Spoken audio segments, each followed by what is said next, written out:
So we got July 16th, 2026. What's up, 60 gang? It's your boy Doug. I'm back out here. Oh, I just got in the car. It's 93 degrees with no sun out here in Atlanta. Well, I'm in Loganville. Fix my car. Back out here. I only come outside when there's money involved.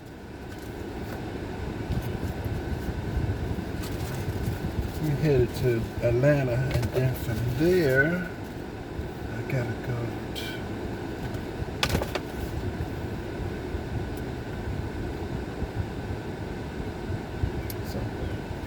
go get some gas first.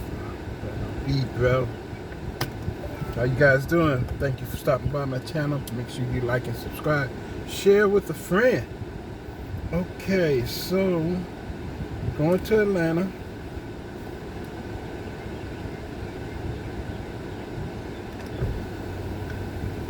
Then we going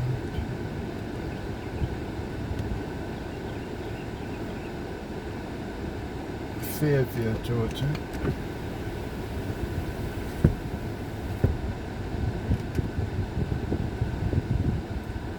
Alright, so you guys are having a great day. It's Thursday, tomorrow's Friday. Time to get some of y'all party on, you know what I'm saying?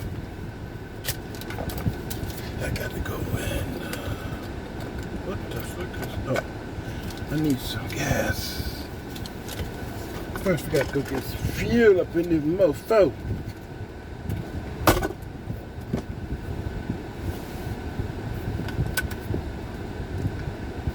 And what else happened? I know we got something very special.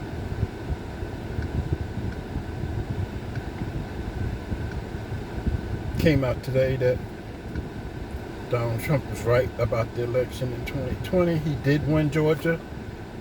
The representatives in Georgia came out today publicly to announce that Donald Trump was right. Atlanta was caught cheating. They double, triple counted the votes.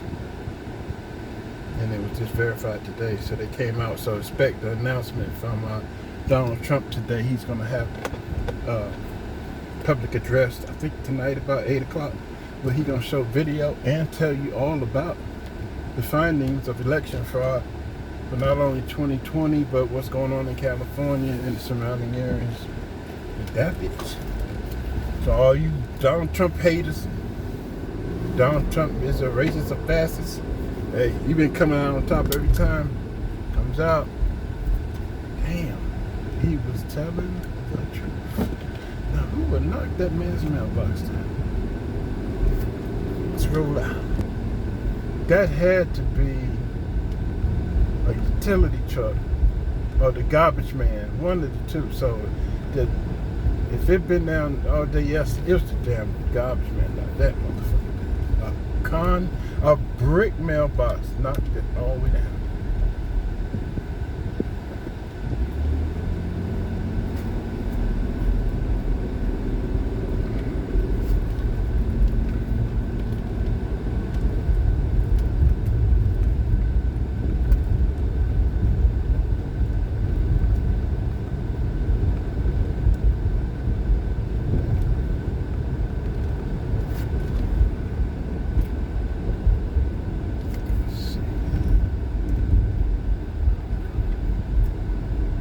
Cannot negotiate with the Iranians. So your response to the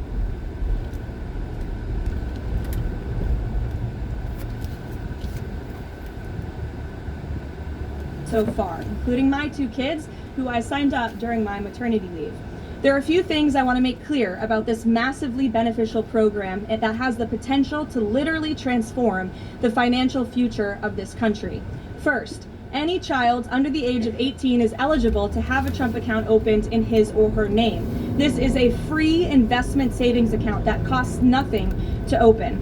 Second, thanks to President Trump, every child born between January 1st, 2025 and December 31st, 2028 will receive a $1,000 seed deposit from the United States Treasury.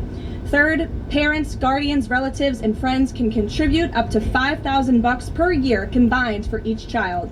Employers can also contribute up to $2,500 per year on a tax-favored basis, counting toward the annual cap.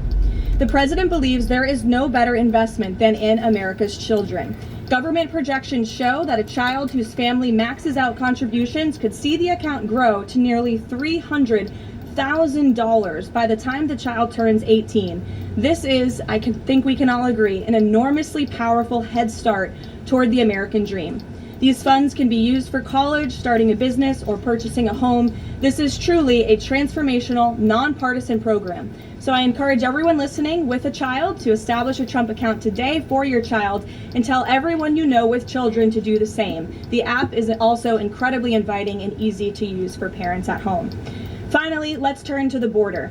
Brand new numbers this week from the Department of Homeland Security and Customs and Border Protection confirm that for the 14th straight month, this administration has released 0 illegal aliens into the United States. Again, let me reiterate, the 14th straight month, not a single illegal criminal alien has been entered into our country, released into our country by this administration. Illegal crossings in June remained at historic lows, and Southwest border apprehensions are down 94% compared to the same period under the Biden administration. These numbers speak for themselves. Thanks to President Trump's strong leadership and unwavering commitment to law enforcement, America has the most secure border we have ever had in our nation's history. The administration continues working to reverse the previous influx of millions of illegal aliens into our country by the Biden administration, and our law enforcement professionals, God bless them, are arresting criminal illegal aliens across the country, including those convicted of the most heinous and violent crimes. This past weekend alone, ICE arrested a Mexican national and gang member convicted of second-degree murder in California, a Dominican national convicted of aggravated manslaughter in New Jersey, a Saudi national convicted of indecent liberties with a child in North Carolina, a Mexican national convicted of continuous sexual abuse of a child in California, a Nicaraguan national convicted of second-degree child molestation in Rhode Island, and a Mexican national convicted of lewd acts with a child under 14 with force in California. These are egregious crimes, and again, I think we can all agree that none of you would want these individuals living in your communities, and you have this administration to thank that they are on their way back home. The American people delivered a decisive mandate to arrest and deport these dangerous criminals, and President Trump is wholeheartedly committed to delivering on that mandate every day. He will never waver in his duty to defend our homeland and protect the American people, and he has proven without a shadow of doubt that the chaos and the lawlessness that we saw every single day at the border and across our country under the Biden administration was a choice. And it is a choice this president has chosen not to make. While this work is far from finished, the border is secure, and deportations will continue. With that, I'll take your questions today. I look forward to doing so. I know there's a lot of news. We have 2 people in our new media seats today, Rachel Bade and Ben Black. Rachel, why don't you kick us off? Ben will give you a question, and then we'll get to the rest of all of you. Thanks, Rachel. Thanks, Caroline. Welcome back to the briefing room, and congrats on your baby. Thank you. 2 questions, Sure. if I may. The first one, a fun one for your first day back. You now have 2 babies under 2 years old. I do. As someone who has a 4-year-old, I can only imagine how little you are sleeping right now. What is your one tip or secret to women who want to have it all, the kids and the hard charging career? Well, thanks for the question, Rachel, and it is really good to be back with all of you. I don't think there is a secret. You just have to show up every day and keep going, and it really does take a village. Take the opportunity to shout out to my husband, who's home with our babies right now. I look forward to returning home later to be with them, but it's challenging. But for me, I view this as more than job. I view this as public service on behalf of a president who I firmly believe in everything this administration is doing and really creating a better country for my children and their future, and I'm very grateful for that. Blessed to both be working in this job, but also to have 2 beautiful babies at home. And as you know, Rachel, and any mom in this room knows, there's nothing better than being a mother. So thanks for the question. Babies are the best. Okay, a question about tonight. There are a lot of Republicans in this town who very much support the SAVE Act and want to make sure, our elections are upheld, election integrity, top priority for them. but some of them are concerned that tonight's primetime address might focus on, elections of the past, relitigating them, rather than voter concerns of today.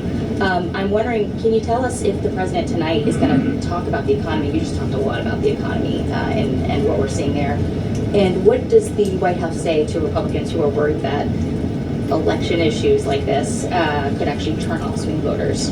Well, a few things. I would encourage everyone to tune in tonight. I've seen a lot of reporting and frankly misreporting about what the president will say. I think the American people will be relieved to hear what they are hearing from the President of the United States and his commitment to transparency and the focus on the integrity of our elections tonight. I think all Republicans and Democrats should recognize this should be a nonpartisan issue. If we don't have safe and secure elections in our country, we cannot have a country. It is a vital part of our democracy, of our constitutional republic.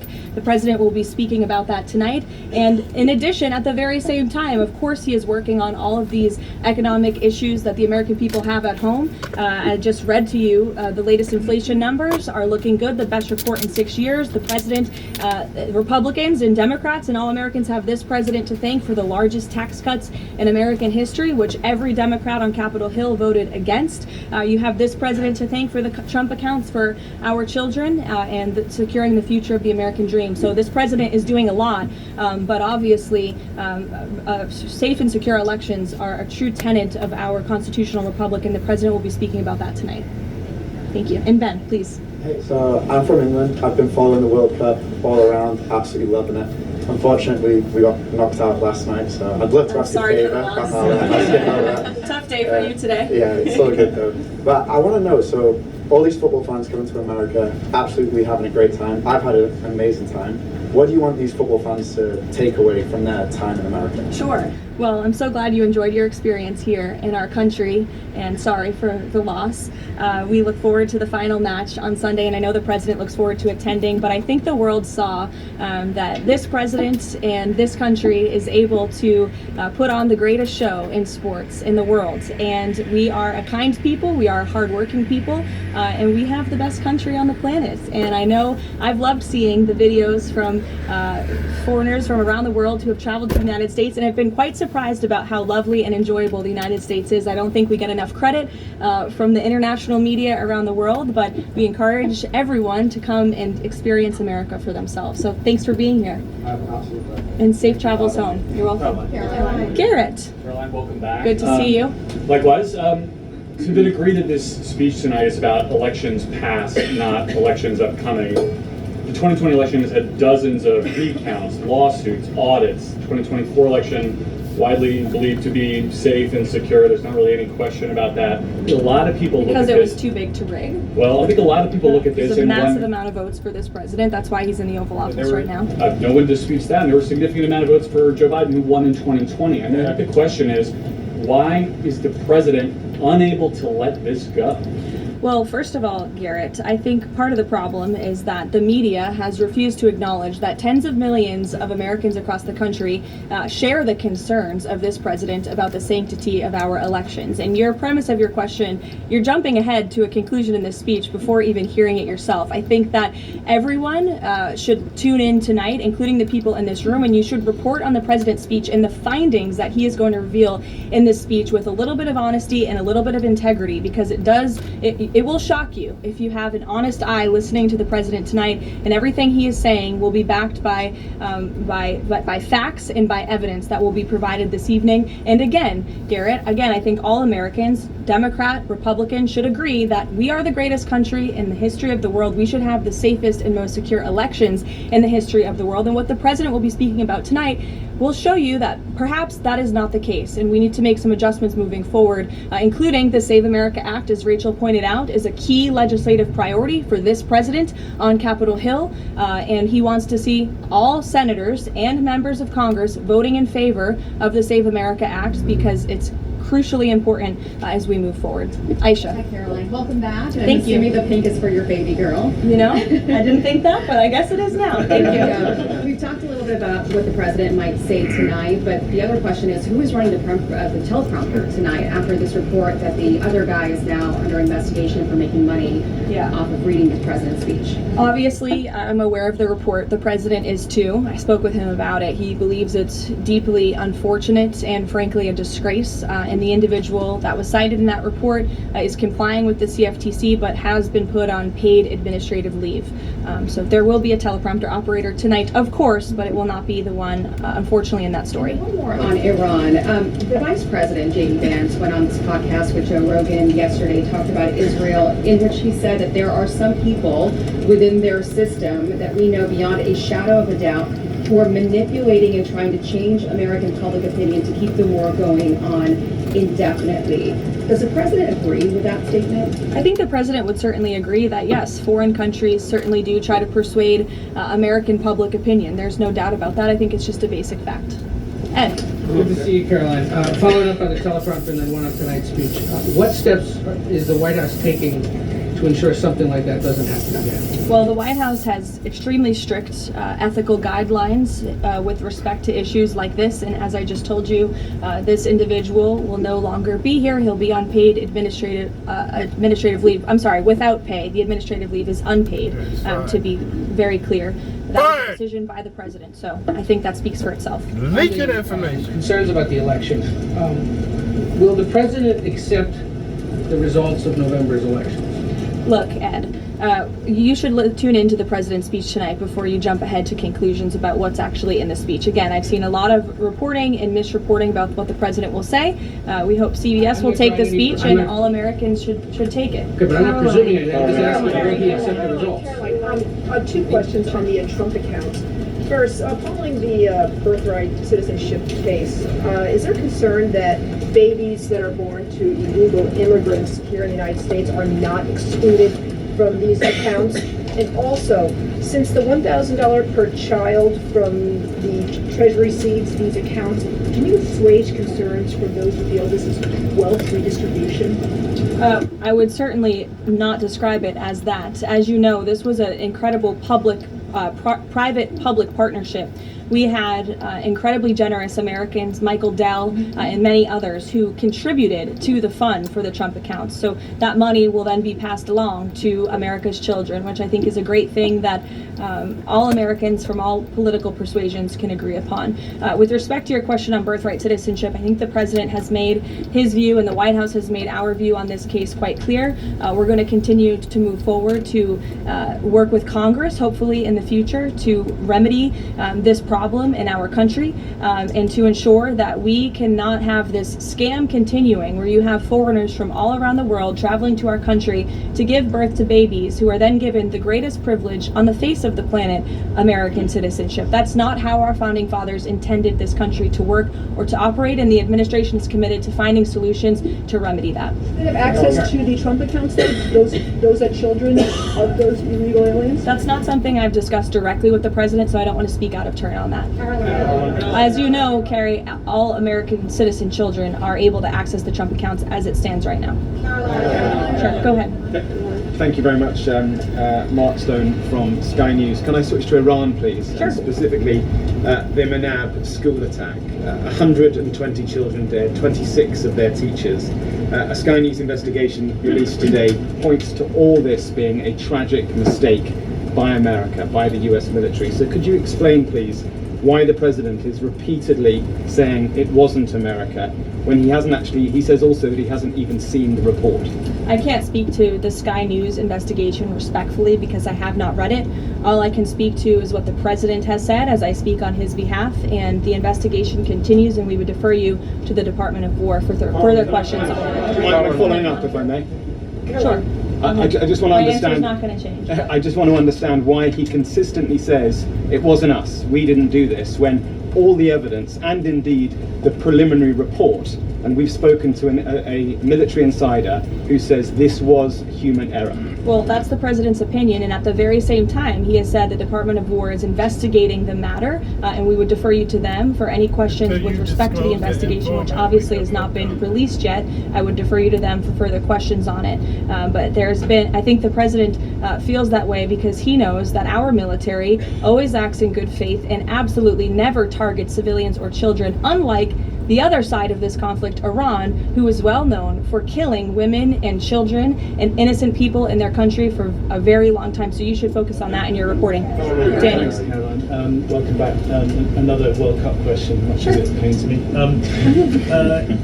President Trump had some harsh words for Spain at the NATO summit last week about their spending. Does that mean he's going to be supporting Argentina? Danny, it is a really good question, and I'm disappointed in myself for not asking the president before I came out here, knowing you would probably ask. I haven't talked to him about it, but we'll get you an answer on that. You're welcome to ask him yourself at some point before the game. I'm sure you'll see him, and I'm sure he'll have a fun answer for you on it. Sure, in the middle, go ahead. Sure, Jasmine, go ahead. Thank you, Caroline. Welcome back. Thanks. Back on the teleprompter issue, Notice reported earlier this year that Kalshi was inaccessible on the Wi-Fi that journalists here at the White House have access to. Are staffers back in the West Wing and other parts of the EOB, et cetera, do they have access to Kalshi and Polymarket on their Wi-Fi? On our work computers? Honestly, I've never tried, so I don't know. But I'm happy to go try and get you an answer on that. Another question, Caroline. In the back, Reagan. Sure. I just wonder, Jasmine, go ahead, and then Reagan. Are there any other White House staffers or people within the administration who are suspected of also placing bets on Kalshi or Polymarket or other things with some of this privileged information? Not to my knowledge, not that I've been made aware of. And as you saw, I think this played out exactly how it should. Kalshi notified the CFTC of suspicious activity. They investigated that, identified the individual, and he will now no longer be working at the White House. So I think that answers all the questions on this matter. Reagan. Caroline, I have a question for you on the Save America Act and Sure. Senator Graham, and then a quick question on Iran. Sure. Trump said in one of his final conversations with the late Senator Graham that he was talking about the Save America Act and that he felt like they were in a great position with it. Do you anticipate that the Senate is going to be more aggressive to push the Save America Act in light of the fact that it was so important to Senator Graham so close to his death? Sure. Well, since I haven't had the opportunity, let me just express my sincere condolences to Senator Graham's staff and his family. He was beloved by so many here at the White House, especially the president, and I know that the news of his sudden passing was just tragic to all of us, especially the president, who considered him a dear friend.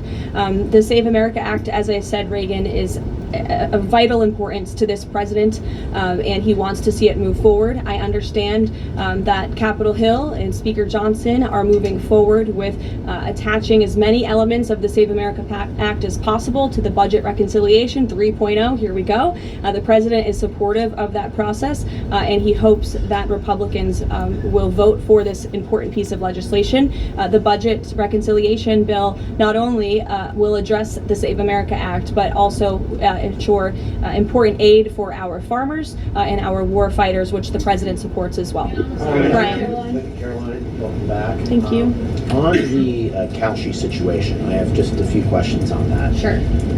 This individual has been accused of making trades around the president's speeches for months. I mean, this has been going on since at least earlier this year, maybe even before that. Did the White House counsel have any awareness that this was going on with this individual? And if not, No.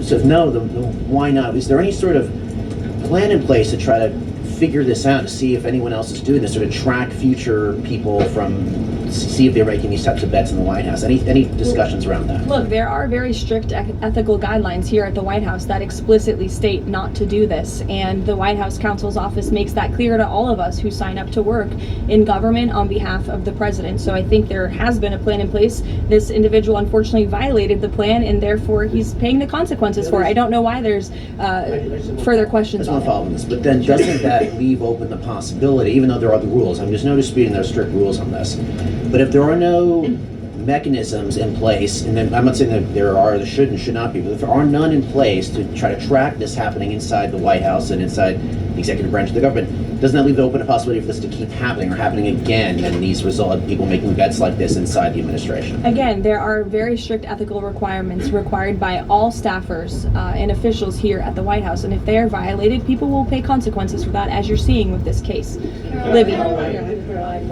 Thank you. I have a question about Senator McConnell, but first on Iran. President Trump has now greenlit strikes on Iran for nearly every day this week. Does the White House describe negotiations more at a standstill or essentially completely over?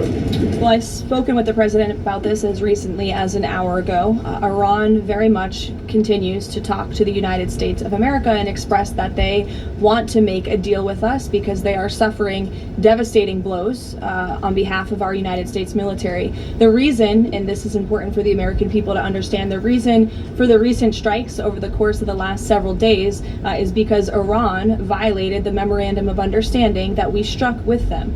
Specifically, in the Memorandum of Understanding that they signed, they were not to fire on commercial vessels moving through the Strait of Hormuz. And unfortunately, they have made the tragic decision for them to do that. And President Trump is not going to sit by and allow these active acts of terrorism to take place in the Strait without ensuring Iran pays consequences for that, and that's what we are witnessing right now. Talk to him about this within the last hour. I mean, does he essentially seem fed up with these negotiations? And can you explain why the American people should think that a deal with Iran would even be worthwhile at this point, given the fact that they broke it already? Well, look at how bad they are behaving. It just proves the president's initial point for launching Operation Epic Fury in the first place. Iran can never obtain a nuclear weapon. That's why he launched Operation Epic Fury. They have suffered devastating blows to their military and their economy as a result. The president is always open and willing to diplomacy. He is the peace through strength president after all. After Operation Epic Fury, the conclusion of it, we did move forward into a diplomatic phase, if you will, but unfortunately Iran has since violated that. They have expressed they still want to make a deal to the president. We're talking to them, but again, the president is not going to allow them to fire on ships in the Strait without paying a consequence for that. And I think just one more point, I think throughout this entire endeavor, the president has proved not just to Iran, but to the entire world that we can hit Iran anytime, anywhere, any place, and their ability to defend themselves has been essentially wiped out because of this president and Operation Epic Fury in the first place. Sure. Go ahead. Thank you so much. Welcome back. Thank you. Two questions for you. If I can read two comments, one made by President Trump and one made by the Vice President on Iran. President Trump recently said, as far as I'm concerned, it's just a waste of time dealing with them. They're liars. There's something wrong with them. They are cuckoo. They are scum, sick people, vicious, violent people.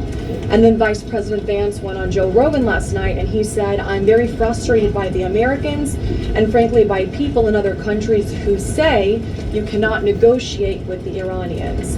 So your response to these contradictions, because I think you can understand how that's confusing for Americans with this mixed messaging. And then second question for you, at least 6 Americans are still detained in Iran. Will President Trump make this conditional, a point of condition in continuing these conversations with the country, as well as political prisoners, and also people that are still being executed in Iran to this day? Sure. To your second question, I'll never create a red line or a condition on behalf of the president without his blessing. I haven't heard him say that, but obviously ensuring the return of Americans wrongfully detained or held hostage all over this world remains a priority for him, and he has done so in a tremendous way over the course of the last year and a half. Americans from all over the world have returned home thanks to this president and the efforts of his national security team. To your first question about the comments between the president and the vice president, respectfully, I do think you're taking comments from different times throughout this conflict and kind of asking me if these are contradictory of each other. I can tell you the president and vice president are on the exact same page about where we are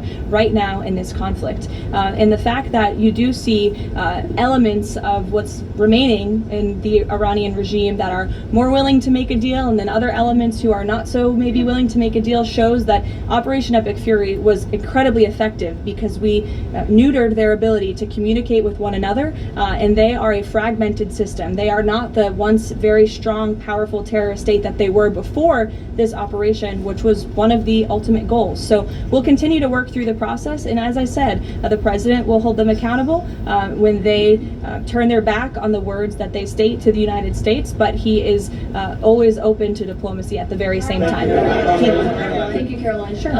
Regarding the president's speech tonight, he's been in office over 540 days now. If what he says is tonight is backed up by evidence, why hasn't anyone been charged? Well, he hasn't revealed it yet. He hasn't declassified the documents yet, and you will see what he says tonight, and then we'll move forward appropriately from there. Tonight from the Justice Department? I don't speak on behalf of the Justice Department, Caitlin, you know that. Rachel. Caroline, will there be charges? You'll have to ask the Justice Department. I don't charge people. I just speak on behalf of the president. Rachel. Thanks, Caroline. Welcome back. Just a point of clarification really quick. On the staffer who's accused of profiting off of the president's speeches, you said he'll no longer be working here. Is he on administrative leave or is he going to be fired? He's on unpaid administrative leave right now. Okay. And just to follow up on the president's speech tonight, I mean, we've been talking to a lot of Republicans over on Capitol Hill. They have said that focusing on the economy is the right way to go ahead of the midterm elections. They believe that's what voters care most about. What does the president say to Republicans who think that focusing on the 2020 election, election integrity, all of these issues right now is not the right approach so close to the election? Well, again, you guys have not heard the speech yet, so I would digress with the criticism until you actually hear what the president is going to say and what he's going to say when he addresses the American public. I would also add again that the administration and especially this president are able to walk and chew gum at the same time and tackle a number of issues on a number of different subjects every single day. We see that president do that working around the clock on foreign policy, on domestic policy, all of the time.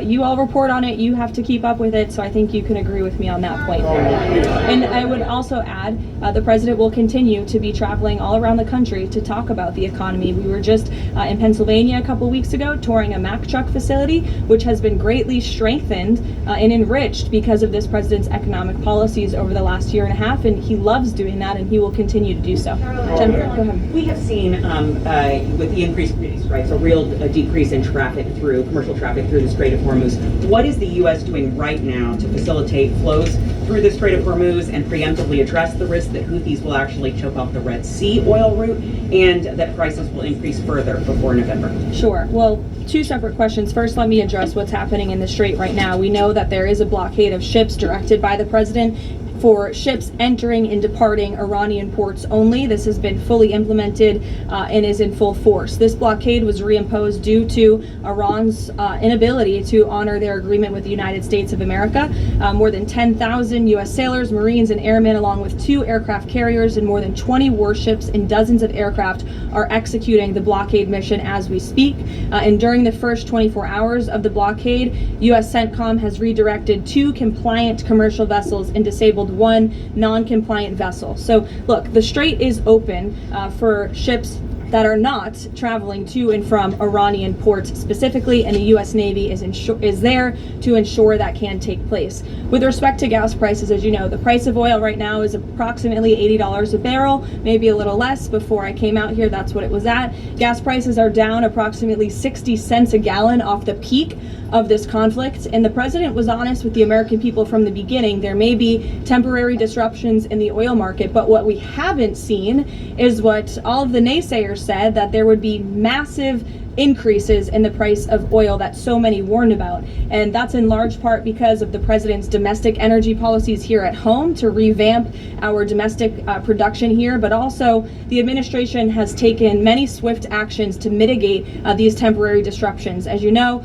we've released oil through our SPR, the Jones Act waiver, which has been incredibly effective, fuel environmental waivers. We also, the president signed the Defense Production Act to restart California oil production. So all of these very swift and mighty actions on behalf of this administration have led to a rather stable oil market, and the president will continue to do all he can to ensure prices come down, stay stable for the American people and the American consumer until the end of this conflict. And ultimately, I think Americans should keep in mind why we're doing this in the first place, to ensure that Iran, a terror state, can never obtain a nuclear weapon. Dasha, go ahead. Nice to see you back. You too. 2 questions, one on tonight and one on immigration.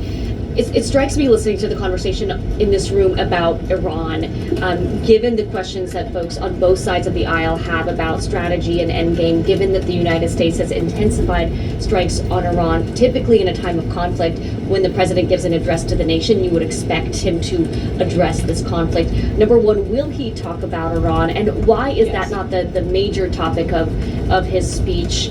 Does he believe that the SAVE Act and the 2020 election integrity are more important right now? Well, no, it's not a matter of importance. It's just a matter of timing. The president will be making a very important announcement with respect to the integrity of our elections. However, it is also very possible at the top of the speech he will mention the current situation with Iran and also the economy as well. As you all know, President Trump is a man of his own word, and he sometimes is thinking about these things up until he walks out. But we have had conversations about him addressing a range of topics, and that could very well be possible tonight. Again, this is all more reason for all of you to carry the speech live and for the American people to tune in tonight so they can hear directly from the the president and draw their own conclusions. Caroline, go ahead. Caroline, sorry, I just wanted to add the immigration question real quick. Sure, Caroline, go ahead. sorry. 3 men were killed in ICE encounters in less than a week. As a result, DHS announced that it would end vehicle stops, and then President Trump urged them to change their position. Can you confirm whether vehicle stops are back on, and is the administration doing anything more to prevent these kinds of deaths, maybe accelerating distribution of body cameras which weren't present in this case? So a couple of things. Vehicle stops are continuing. Verbal guidance has been given to all field offices across the country by the Department of Homeland Security. The President and the Secretary of Homeland Security are on the same page that vehicle stops are a necessary tool that ICE agents need in order to continue their deportation campaign of the worst illegal alien criminals from our country. With respect to body cameras, I know there's been some questions about that in recent days.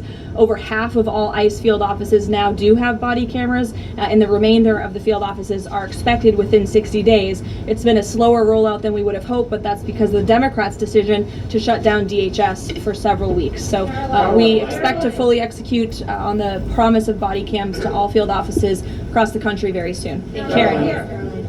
On the parasite outbreak related to produce, can you give an update on the administration's response to this? Are there federal officials on the ground in the hardest hit states right now doing any testing of production facilities or farms to try to figure out where this outbreak has started? Sure. Well, what I can tell you, having been back at the White House for just a couple of short weeks, I've been in meetings on this very topic, and I can tell you the White House is closely monitoring the situation, has a handle on the situation. We're committed to providing the CDC and the FDA the resources that they need, and we urge all Americans to follow CDC guidance on properly washing and cooking raw ingredients to prevent this foodborne illness. As you know, there has been an unusually high number of cases. There are typically thousands of cases of this outbreak every year, but there has been an unusually higher number, and that's why we're working with the FDA and other partners at the federal, state, and local level to increase detection methods, provide the guidance, and then also, most importantly, trace the outbreak back to its original source,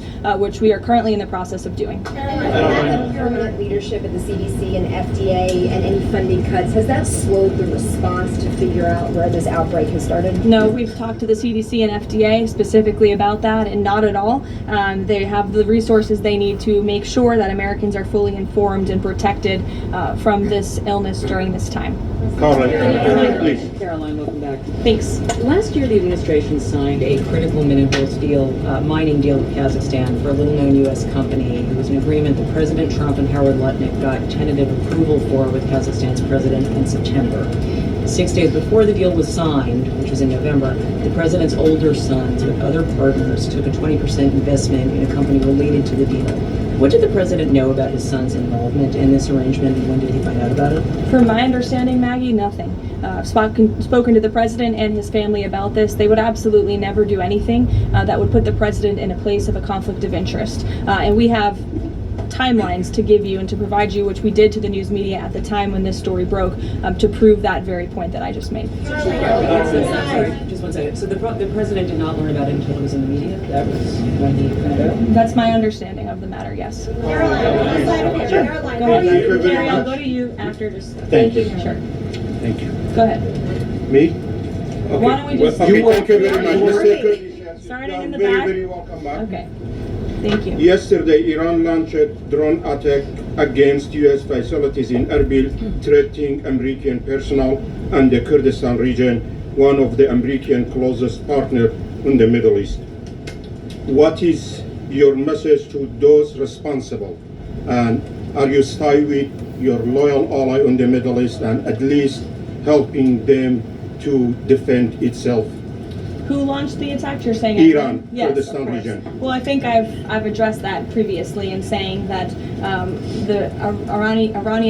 Iran has unfortunately shown to violate the word that they struck with the President of the United States. They're paying consequences for that in the strikes that the President has authorized in the recent days. Thank you, Caroline. You were with the President in Ankara for the NATO summit, and there Ukraine was one of I was not actually. Oh, you were not. Okay, yeah, but the issue of Ukraine was one of the most important topics there, and the situation is escalating between the two sides in these days, but there are still efforts. Can you give us more information about where we are and how the local power breakers, including Turkey, are involving in order to solve the problem? Sure, I'll check with the National Security Council and get back to you on that with more specific guidance. What I can tell you is I know the President greatly enjoyed his visit to Turkey, and not just his participation in the NATO summit, where he applauded the United States for getting our NATO allies to step up and pay their fair share for our defense, but also he greatly enjoyed his time with President Erdogan in Turkey and appreciates the bilateral relationship between our two countries. Caroline, welcome back. Thanks. Contrary to what the mainstream media is reporting, Americans that I speak to care deeply about election integrity. This is true. Why do you think the mainstream media is so fearful of tonight's speech and anything to do with election interference? And why are they attempting to discredit President Trump's speech before they even heard it? And lastly, what's your message to AOC, who is asking for President Trump, the mainstream media, to actually censor the sitting president's speech tonight? Yeah, I think that the mainstream media should air the president's speech and allow the American people to draw their own conclusions from it. Again, I think it's important that the American public hears directly from the President of the United States on a topic that, to your point, is very near and dear to the hearts of many Americans across the country, the integrity of our elections. This should be a nonpartisan, non-controversial issue, and I think you'll hear the President talk about that tonight. So we'll see you then. Thank you. Everybody who's here, all of the victims, thank you for being here. Thank you for standing up and telling your stories. Ms. Boss, thank you for being here and for telling us about your daughter. I'm sorry for what all of you have been through. So I want to say thank you and honor your voices and honor what you're doing. Ms. Oyer, if I could just turn to you. You were President Biden's pardon attorney, is that correct? I was the Justice Department's pardon attorney. You made clemency recommendations to the White House whether or not to pardon inmates, is that correct? My job was to make clemency recommendations. And in that capacity, you recommended that the President of the United States, Joe Biden, grant clemency to all 40 federal death row inmates, all of them, clear them out, correct? Sir, as I told Chairman Grassley, I'm not free to discuss the recommendations. Well, that's what your memo says. I mean, we have your memo. Your memo of November 4th, 2024 says, and I quote, disparity and undue severity of sentence, which are present in many, if not all of these cases, have been recognized as grounds for clemency. And you went on to recommend in that memo and a series of other memos that are now recorded and public record that the President of the United States grant clemency to murderers, rapists, and the most horrible offenders, all of them, clear death row completely out. I'm amazed you've been called here today. I'm absolutely amazed by it. But let's just talk about the people who you recommended. You talk about honoring victims. The people who you recommended get clemency and live at the expense and sufferance of taxpayers for the rest of their lives. Let's start with Dylann Roof. Dylann was a neo-Nazi who murdered 9 African-American worshipers at a Bible study in Charleston, South Carolina, 2015. Do you remember this case? I do remember it very well. I would hope you did. Here's his victims. You want to look at them? There they are. 9 of them at a Bible study in a church, killed in cold blood. The DOJ knew from day one that he had decided, I'm going to quote from the prosecutors, decided to attack African Americans because of their race. He further decided to attack African American worshipers in a black church in order to make his attack more notorious. More notorious. And yet you recommended that he be granted clemency, live at the expense of taxpayers for the rest of his life, substitute your judgment for that of the American judicial system. Do you stand by that recommendation today? Sir, I'm not going to comment on the recommendations that I made, but I can tell you that Mr. Roof is going to die in prison as... Oh, he's going to live in prison for a very long time because of you, because of your recommendations. And here's what you said in your memo of October 30th, 2024. You said that actually Roof is not a compelling candidate for clemency, but you recommended it anyway. Why? Because he suffered from anxiety, you said. Right? He suffered from anxiety. Did it ever occur to you that maybe the family of his victims might suffer a little bit of anxiety because he marched into their church and murdered them in cold blood because he was an incredible racist and he wanted to get on TV? Sir. Do you regret it? I'm not going to comment on the Do recommendations you regret it? that I made to the president. Let's talk about Robert Bowers, a man who regularly spewed such vile hatred of Jews. It's unlike anything I've ever seen. He barged into a Pittsburgh synagogue in 2018 and he shot everybody he could find, killing 11 innocent people who were there to worship. A federal jury in Pittsburgh unanimously recommended the death sentence after finding him guilty on 63 counts. Here they are. They're his victims. Take a good look. You recommended clemency for this person who went in and killed these people just because they're Jews. The other guy killed people just because they're black. This guy killed people just because they're Jews. A jury recommended that he be sentenced to death, and you substituted your judgment for theirs, and now he's going to live. Are you proud of that?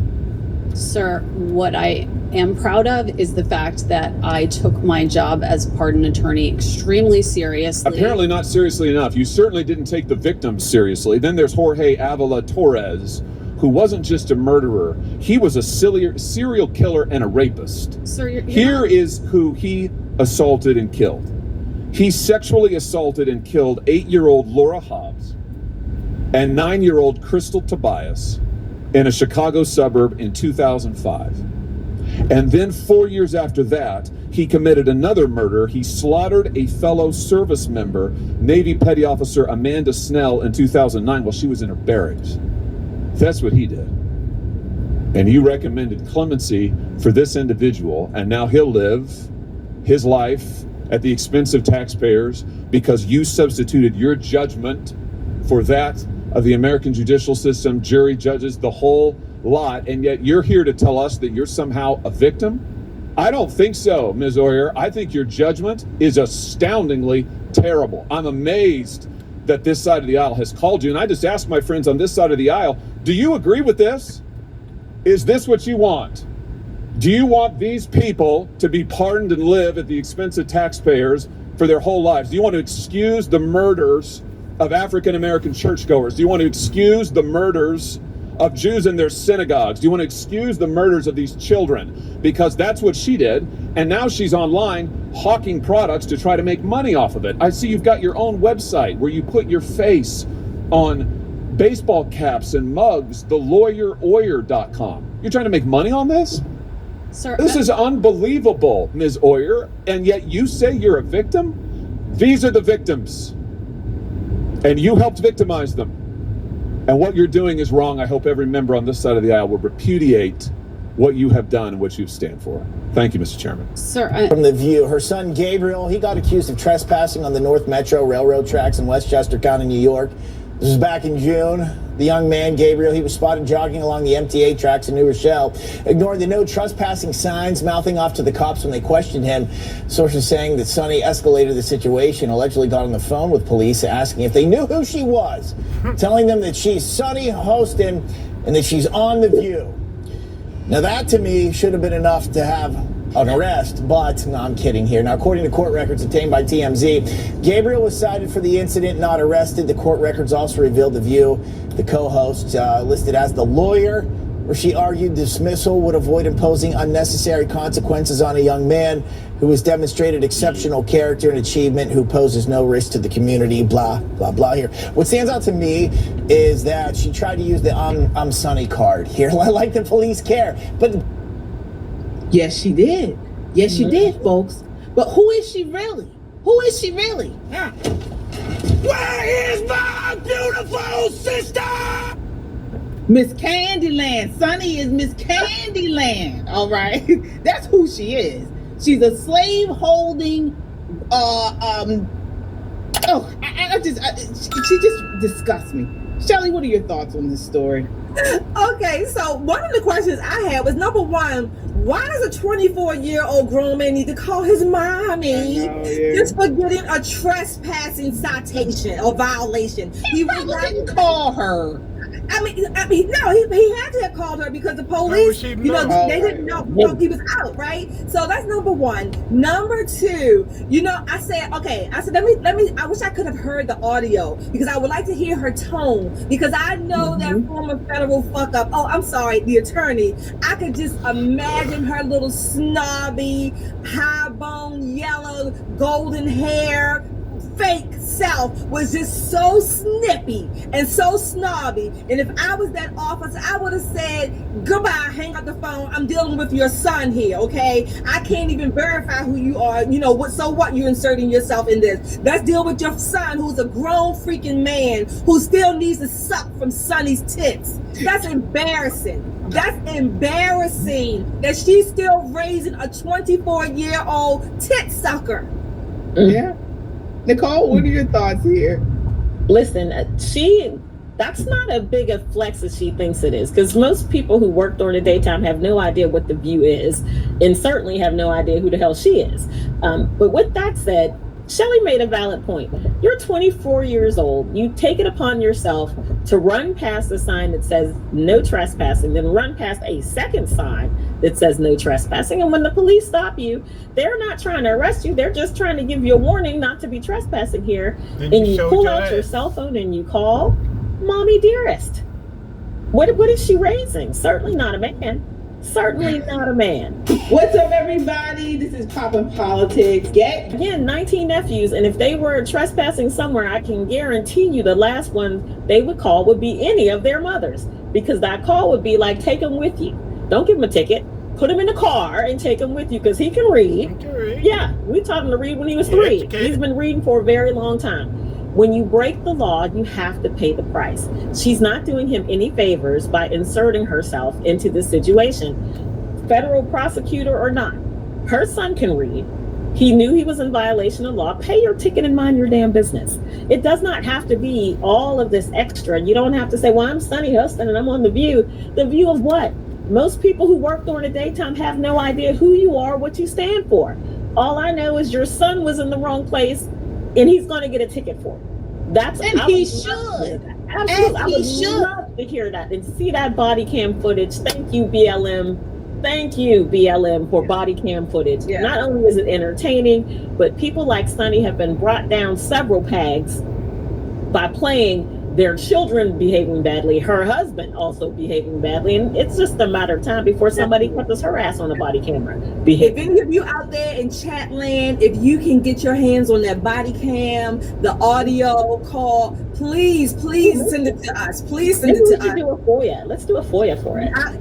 Because they're gonna. I think they're gonna delay putting it out until the court date. I mean, it's not even a felony or a misdemeanor according to New York's law. It's just a violation. And initially, it sounded like from the report, it sounded like it was going in the direction of maybe the officer giving him just a warning. Now he has the actual citation, but who the hell needs mommy to go to court for a citation? I mean, I've gotten a citation before. You get one for speeding or whatever the case may be. Do you need to call mommy and suck some milk from the tip? Why? This woman is a hypocrite. She sits on TV day in and day out and talks about how black people or people of color are so oppressed, and white people are the oppressors, we're the victims and things like that. And here she is touting her privilege, okay? We know this is a elitist woman, all right? She's an attorney. She has money. Her husband, I believe, is a physician, so her son is privileged, all right, which we all understand privilege. It's not just about skin color, okay? That's not it. Because if that were the case, then she wouldn't be able to throw out, pull out her big dick and say, I'm the big dick here because I'm on a TV show, She wouldn't be able to talk about that she's Sunny Candyland hosting, as we know, because her family owns slaves. Where is my beautiful sister?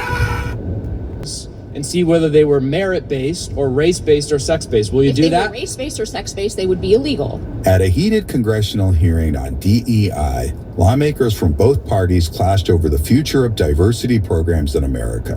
Republicans argued for merit-based decisions. What is DEI?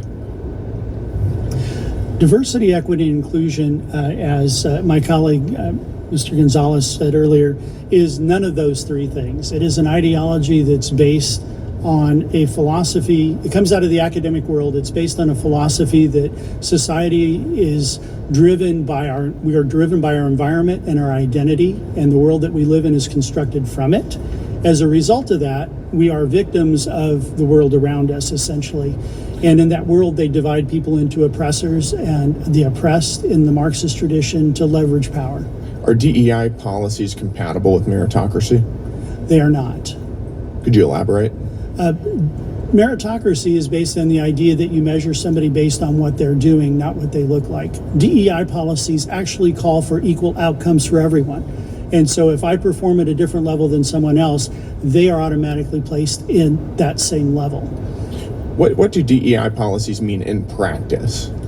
In practice, it means quotas. It means that racial quotas. It does, and just like the congressman mentioned, the perception that people are promoted to ranks without the adequate backgrounds, whether that's legitimate or not. In this case, I don't think it is, but that is the perception that arises because you simply assign people status based on who they are and not what they've done.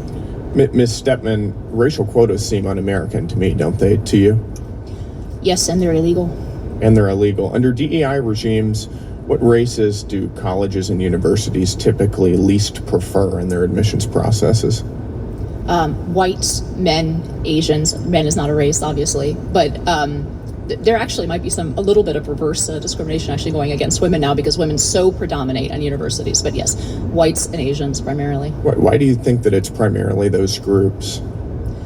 Because they're in a war with the reality of these disparities. So if you want to have a quota that comes out perfectly racially balanced at the end, the only way that these universities have been able to achieve that is by discriminating on the basis of race and sex in their admissions.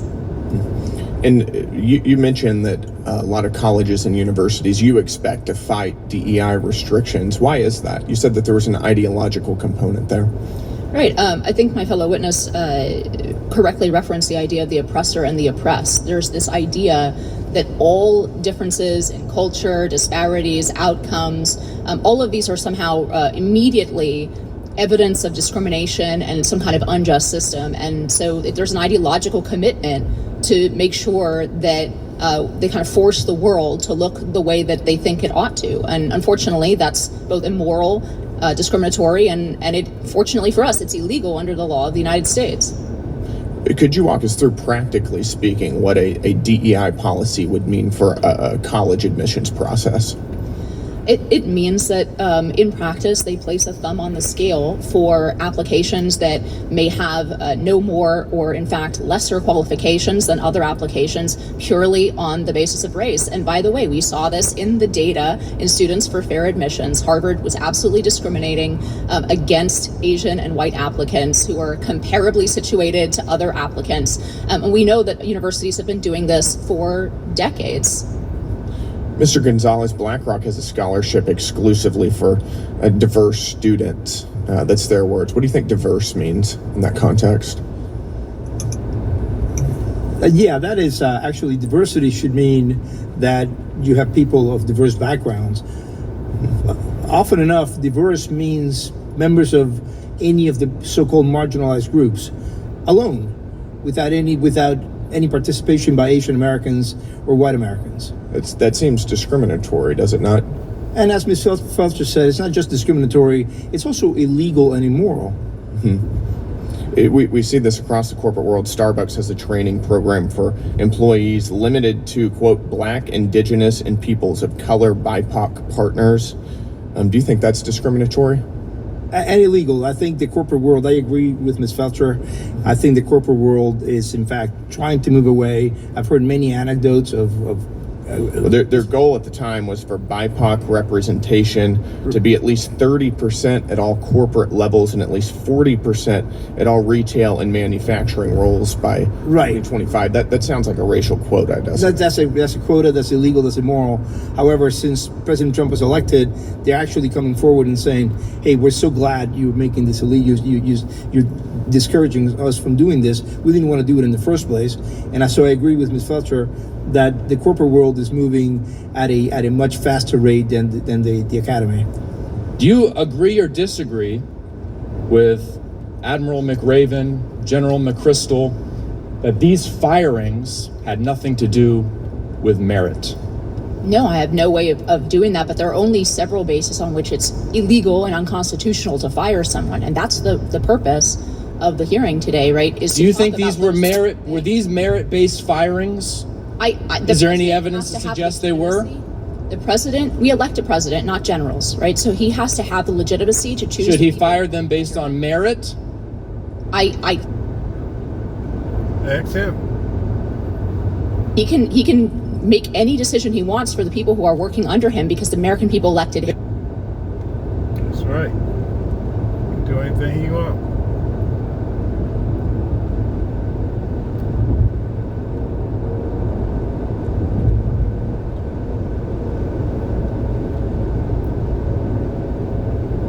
Maybe your organization should look into these firings and see whether they were merit-based or race-based or sex-based. Will you do that? If they were race-based or sex-based, they would be illegal. Why don't you look into them? I don't see any evidence of that. Why don't you do a report on that?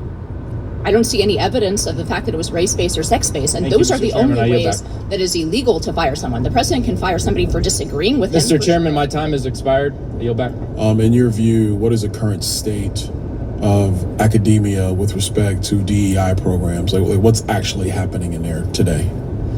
On most campuses, DEI is still in full force. You see institutions, for example, that require diversity statements for application have eliminated that, but yet every single website that helps you apply for a job has information on how to circumvent not having it to make sure that they know that you are aligned with DEI. Are we seeing the same issue in some federal agencies, even though the Trump administration obviously has put out executive orders to unwind DEI practices in federal agencies? Absolutely. It's important to remember that the universities and the academy are kind of the epicenter for our professional workforce. And so as students graduate and have been indoctrinated in this ideology, they carry it with them into the workplace. Like what in these agencies and even in the universities, what are some of the ways that they are rebranding DEI to try to basically kind of be in the shadows away from the eyes of the American people? The most common one is if you see an Office of Community Belonging, it's where all the people that were in the DEI office now are on campus. Well, I'm sorry? Point of clarification for me, what is community belonging? It's what they call DEI offices now. It takes the inclusion part of DEI, diversity, equity, and inclusion, and it talks about how you empower and enable students in these protected classes to be on campus and to be engaged. But it's really the same operation that was there before about dividing the campus. Well, why don't we just empower them to be in class and actually learn? Wouldn't that be empowering a student? I believe it would be, yes. Let me answer this question, because I've never heard of this classification. Say that community belonging. Community belonging. Okay, I've never heard this term before, but that's okay. That's why we're having this hearing.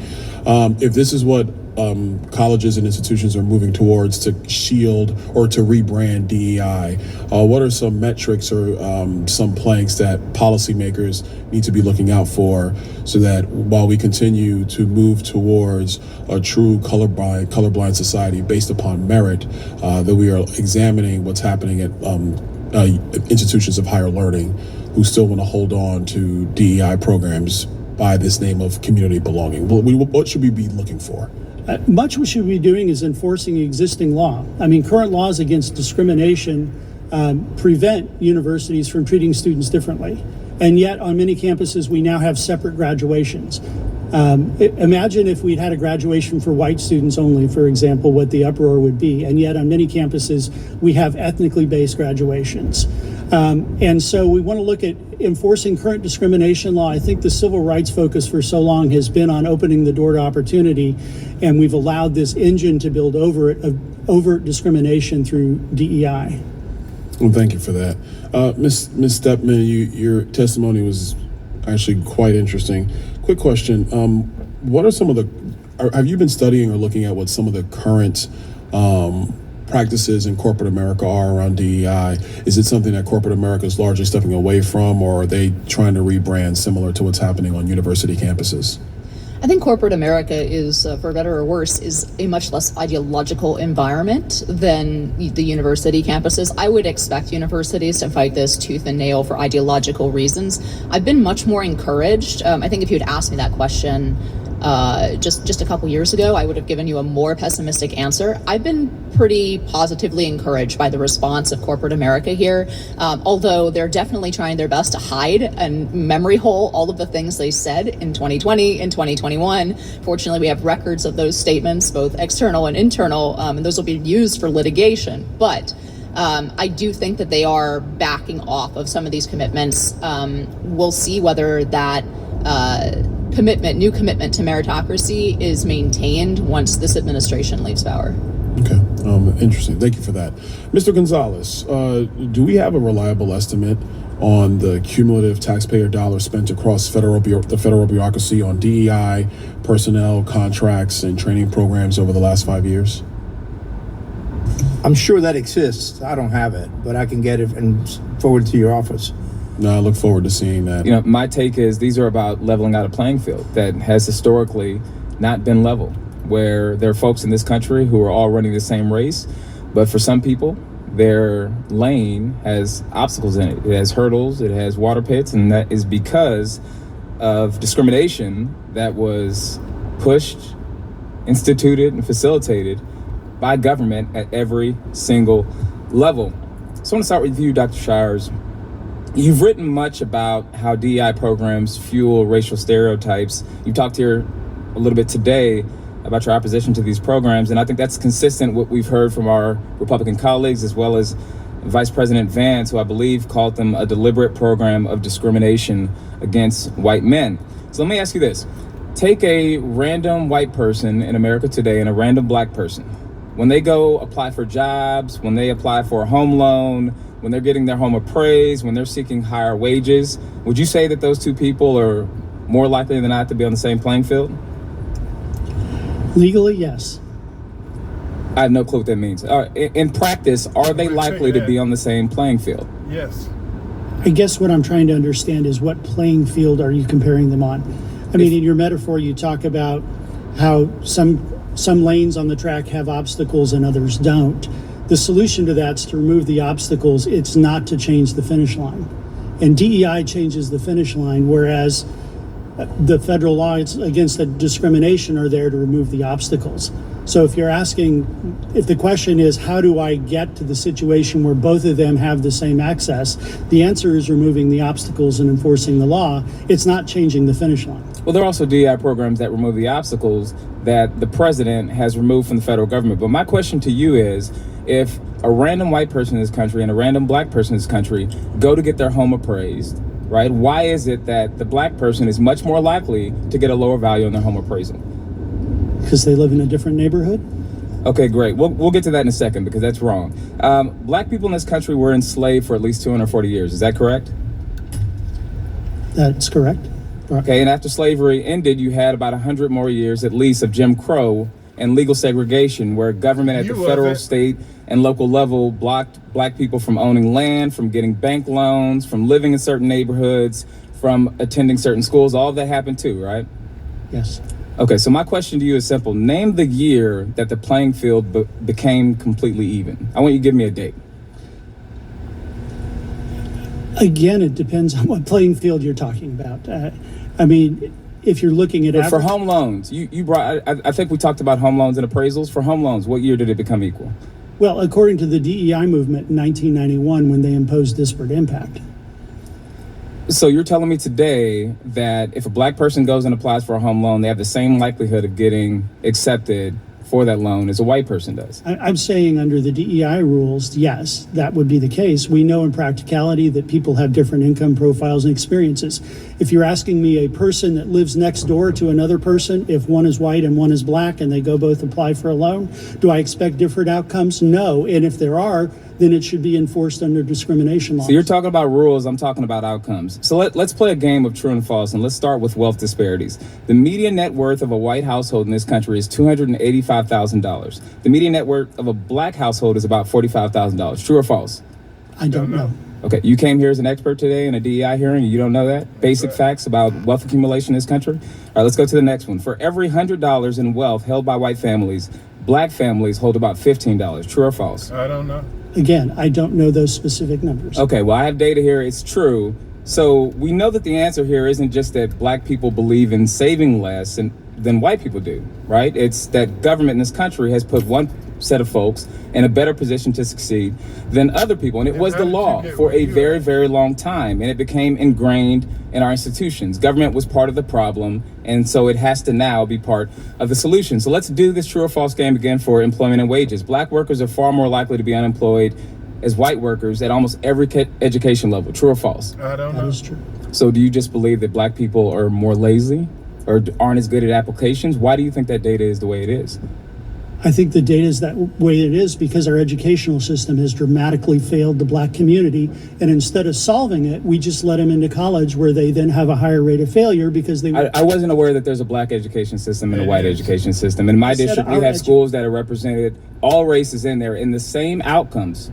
The same school has different outcomes for black kids and white kids. My time is up, but in short, if the government was part of the problem, the government now has to be part of the solution. For more content like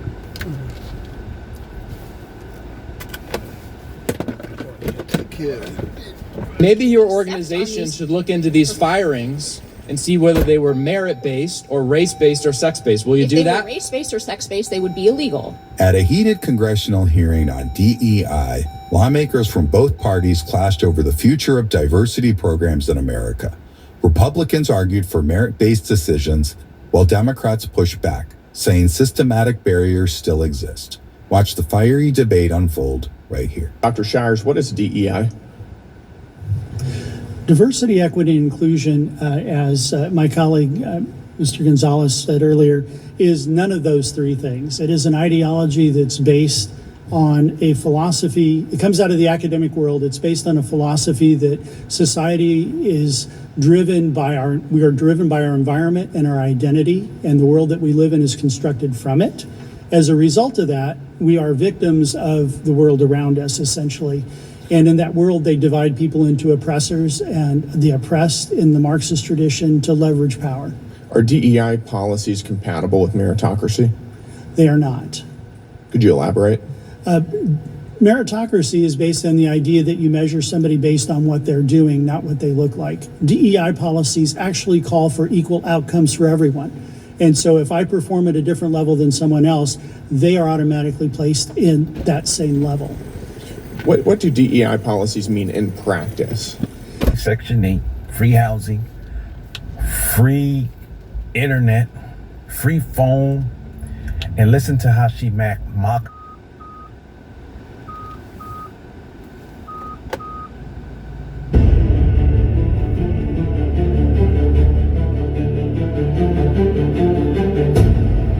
I don't need to work.